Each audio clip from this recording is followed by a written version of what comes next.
Hi everyone, welcome back to Code Step by Step. My name is Anil. In this part of Angular, we will talk about module. So these are the points of our video. First of all, we will learn what is module, and we will understand module with the help of diagram also. I will give you the example also. And after that, we will learn that how we can make it and how we can use it. And at the last, we will make a component inside a module, and it will give you the more clarity about what is module and what is component. Before starting with this video, I want to share some information with you. If you are looking to purchase domain name or hosting, then you can purchase it with the Domain Racer and you will get multiple benefits. Plans are just started with the 59 rupees per month for hosting, and they provide multiple type of hosting like shared hosting, reseller and VPS hosting. You can buy any hosting whatever suits to you. And Domain Racer have a free website builder tool also. If you are not familiar with the code, or you don't want to make your website with the code, then you can use this tool to make your website. This is totally free of cost. So here we have a first question: what is module? So see, module is a complete feature of your application. So what I mean by complete feature?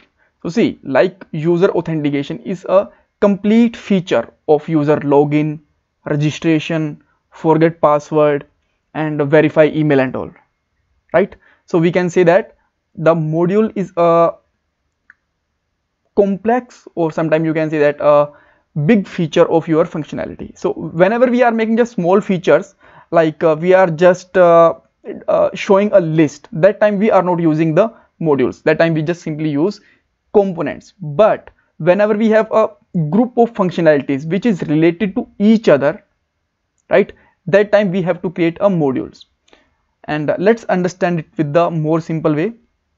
Like user authentication can be a complete module, and it may have some other functionalities which are related to each other, and they are small functionalities like login, registration, forget password and all, right? And for that we need a API call, and maybe we need the helpers and all. So it can be a complete module, right? So what can be comes under a module? So inside it maybe have multiple components, multiple services and pipes and classes and interface. So basically you can say that this is a completely independent feature or functionality of your application, right? Because inside module we have everything. For a user module, if you just want to take an example of it, we have everything for our user authentication. We have components, we have helpers, we have API calls and all, right? So this is basically a module. So now let's see how we can make module and how we can use it and all, right? So here we have application. So first of all, I just want to show you the existing module of your application, which is app.module.ts, right? So here you can see that we have some files which is imported from here, like ng module, which is used as a decorator here. And after that we have a browser module. This is used for browser compatibility and all. These are the all default things, we don't need to take care about that. So all right, so I just want to show you some things. Whenever in a module you have to register any component, so then that time you have to register it inside the declaration.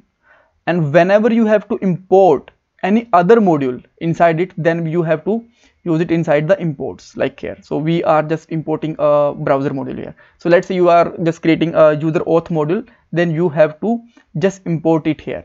Why we have to import it? Because app module is a root, or you can say that the master module of your application.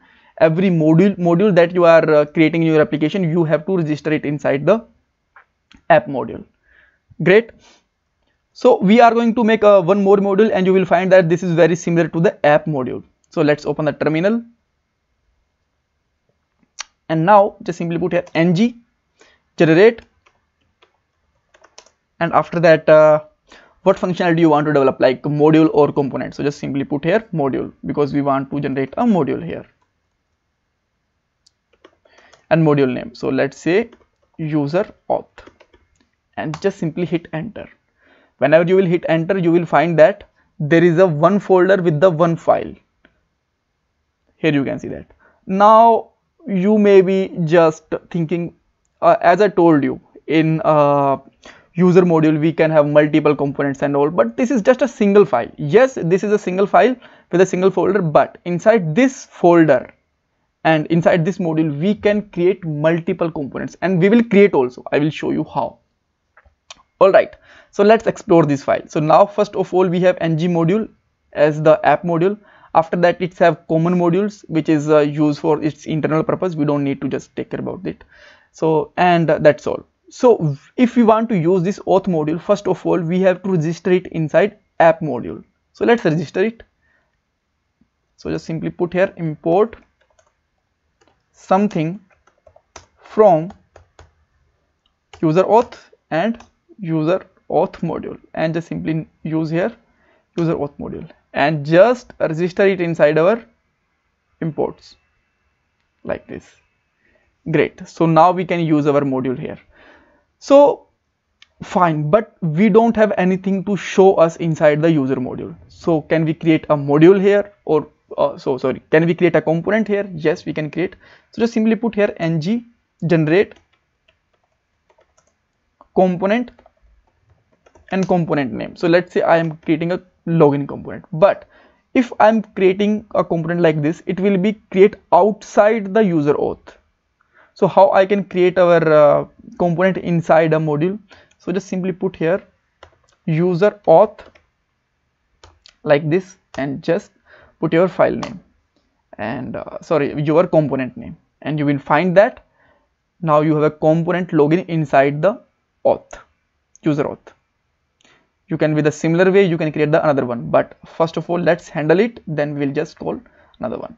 So I just want to use this login component somewhere. So how I can use? First of all, let's again open the user auth, and you will find that your component is registered here automatically, because whenever you are creating a component, Angular find that what's its module name, it just find that user auth is its folder, top folder, and we can register it like here. Fine. Okay, so how we can use it? First of all we have to export this login module. So just use here export and just simply put here login component like this. Perfect.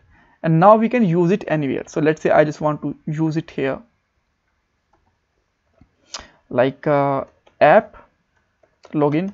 So how do I know that I have to just use here app login? Because whenever you will open login and just login.component.ts, you will find a selector, and we have to use this selector as a tag where we want to show our component.